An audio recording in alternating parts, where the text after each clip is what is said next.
You were heavily smeared after the last election, 2016. Putin puppet. You ruined it for Hillary Clinton. Any of us who voted for Jill Stein, you voted for Donald Trump. How dare you? How dare you?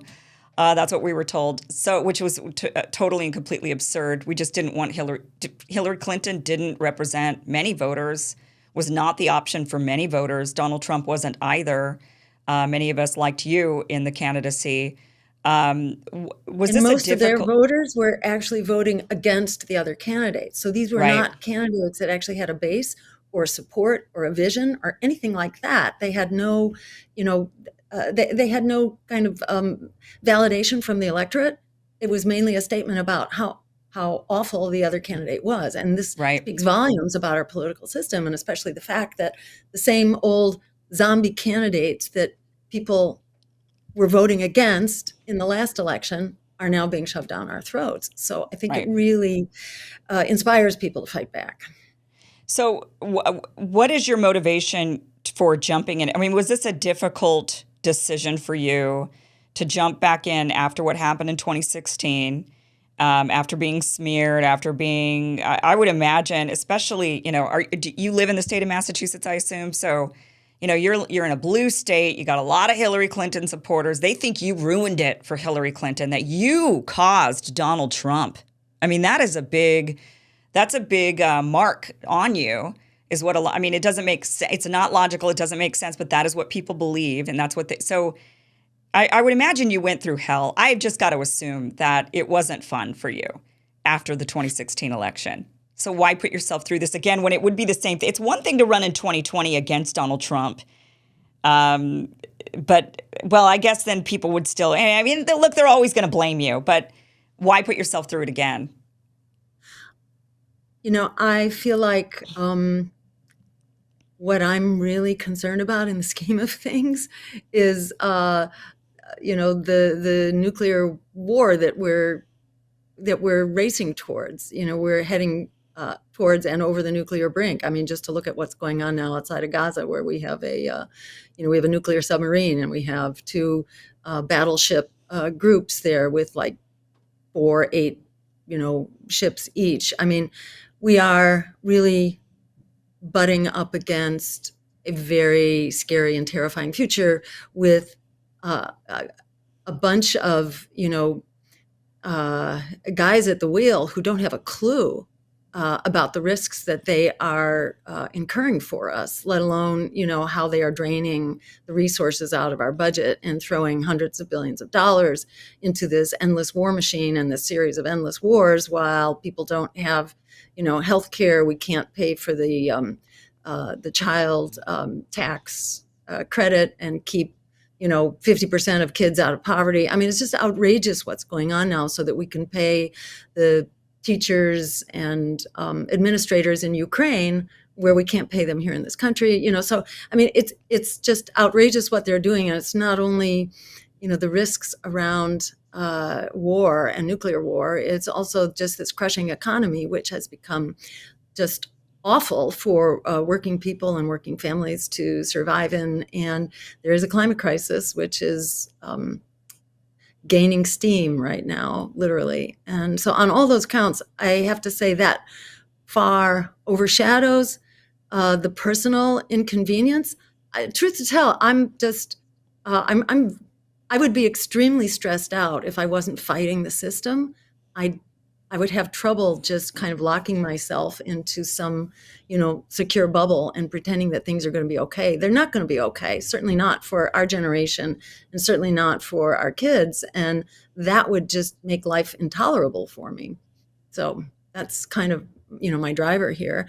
And then add to that, people are really in all out rebellion right now politically. And the numbers that are calling for an independent third party are off the charts. They're higher than they've ever been, 63%. I think that's by the latest Gallup poll.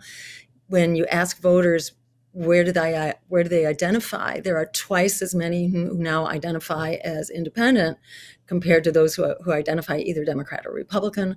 So it's just like, it's like the stars are lining up here.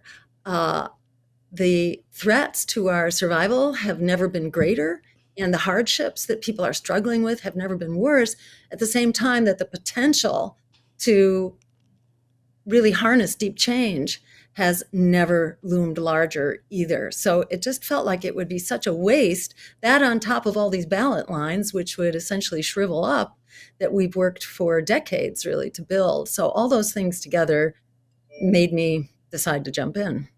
Okay. Or I should say, it made it impossible for me not to jump in. Got it. Well, and I think that's a better reason actually to run for office than the alternative of, oh, I think I can make change, like more of a narcissistic viewpoint. I mean, you're coming at it like, how can I just stand by and do nothing? I have to do something. We're in such a dire situation. Somebody's got to do something. That is it's coming from more of a giving place than a narcissistic place. And so many candidates are so narcissistic. It's refreshing that you're not. Yes. Yeah, exactly. And I have to add to that if I didn't do it, it wasn't going to happen, because it was a very heavy lift. At that point, we had to really do this fast. And there was not another potential candidate who had done this enough and had a potential team of volunteers that could basically mobilize at the blink of an eye, which is what everybody did. And this team made it happen. But were you investigated after 2016? Did they come after you and cost you? Didn't they cost you a fortune with Russian investigate? I mean, yes. Yeah. How did that? I mean, they found nothing. So how did that pan out for you? It was, I was glad to go through it to just set the record straight. This is how unnarcissistic. I was glad to go through this horrible thing of them investigating me. I mean, okay. And I had a fabulous attorney. I had two fabulous attorneys, and we had to dredge out all the, communications and the emails and, all this scheduling and everything to examine exactly what was the contact that the campaign had with anything connected to Russia, like RT, which was one of the few stations that would cover us. And I had gone, our campaign had gone to this media event in Moscow, which was a chance to speak to global media about things that are really important, including nuclear disarmament and the nuclear weapons ban and a global Green New Deal. This was really important and critical stuff.